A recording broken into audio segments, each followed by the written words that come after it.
I've been asked to talk about what a human-centered trading system that benefits all countries might look like. It's oddly surreal to be talking about this question at a time when we're experiencing probably the biggest failure of the global governance regime in the world economy since the end of the Second World War. Recently, I had a session with my students and talking about the coronavirus situation and its relationship to globalization. And I asked them to contemplate what a global regime that revolved around public health issues and health pandemics might look like. One that was centered around the World Health Organization, around scientific cooperation and information sharing from different nations, joint development of testing and solutions, where the WHO had the kind of enforcement power that we think of the World Trade Organization or the IMF having, or alternatively thinking about a world economy that's a regime of global rules that's focused on the environment and climate change, where we have global economic global economic agreements that essentially enforce the regime of greenhouse gases controls and carbon controls, and that made a significant amount of resources available to low-income countries that face a significant challenge in greening their economies in the transition. We did build a system of global rules in the post-war period, but it was one that much more successful in the area of economic relations among countries. As I mentioned, we built a system of global governance that focused on international money and finance and international trade and goods, where the strong institutions were the IMF and the OECD and the World Trade Organization and network and international trade agreements. And that had its successes, but I think that it behooves us, especially at a moment of global pandemic as presently, to ask ourselves whether we got our priorities right, whether a system of global governance, global rule setting, global norm setting that focused on true global public goods or public bads, revolving around issues of public health and climate change, might not have been a much better investment in terms of political capital on the part of governments.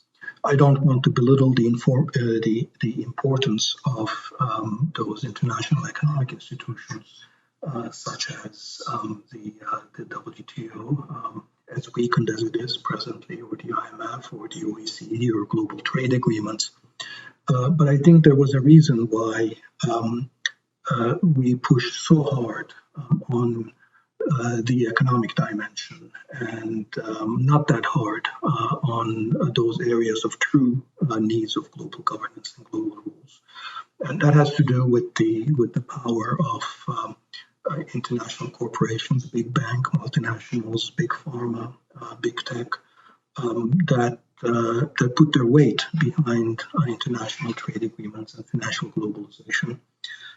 And in some ways, economists were complicit because in their preference for free trade, they became a kind of intellectual ally with these vested interests, with these big financial and corporate interests.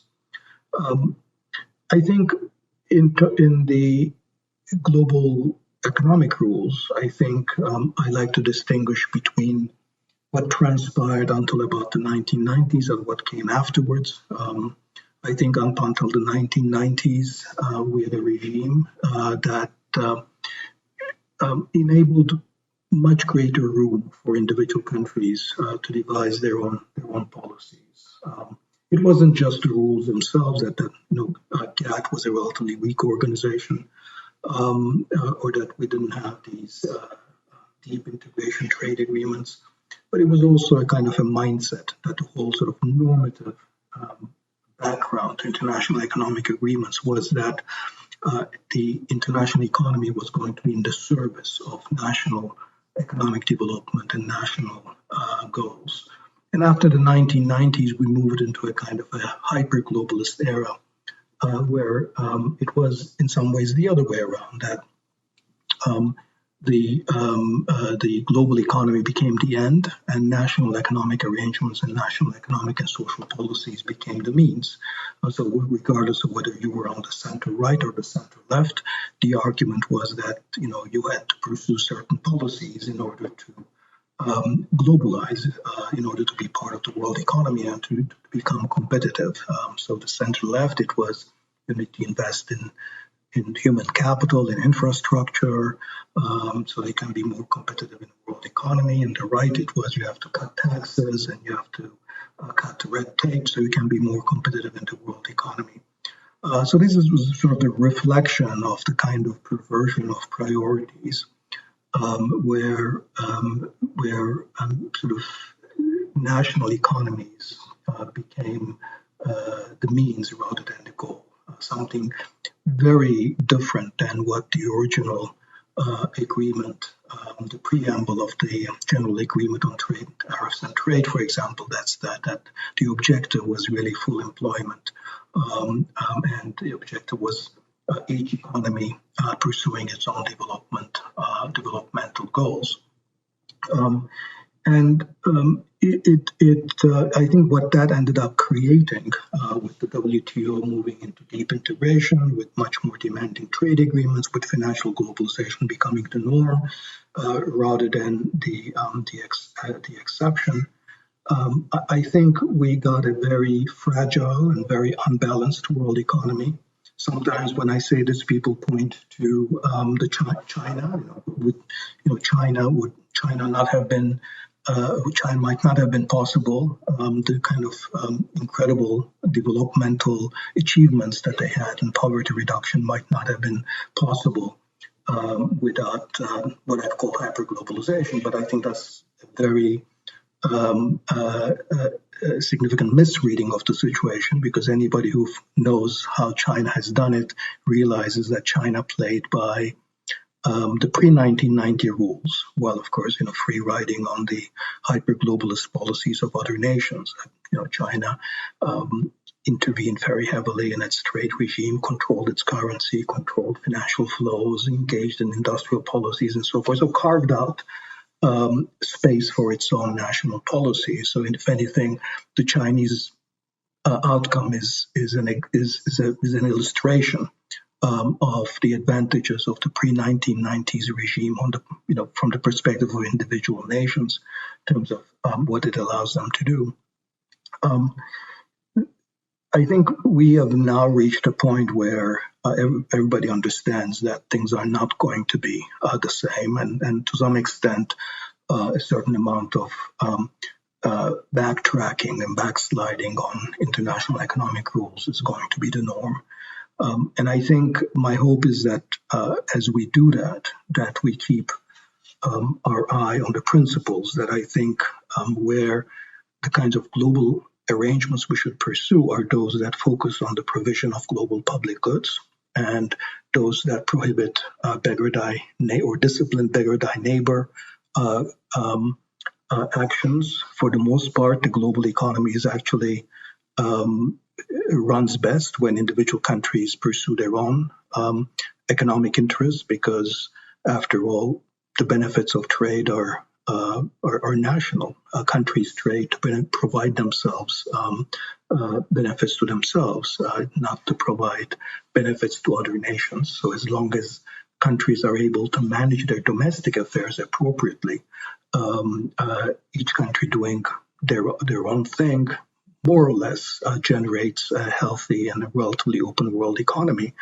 And if they're not managing their domestic economies very well, and and failing in that, it's very unlikely that global rules, negotiated by bureaucrats and backed up by multinational corporations, is actually going to generate better rules, through the back door, so to speak.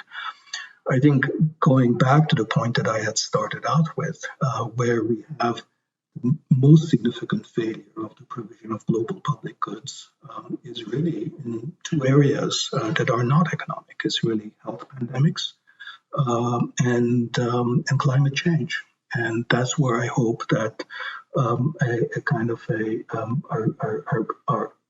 our investment in political capital, in international cooperation, and global rule and norm making will focus in the years ahead, because that's really where we need it, much less in the international economy, much more with respect to global public health and the global environment.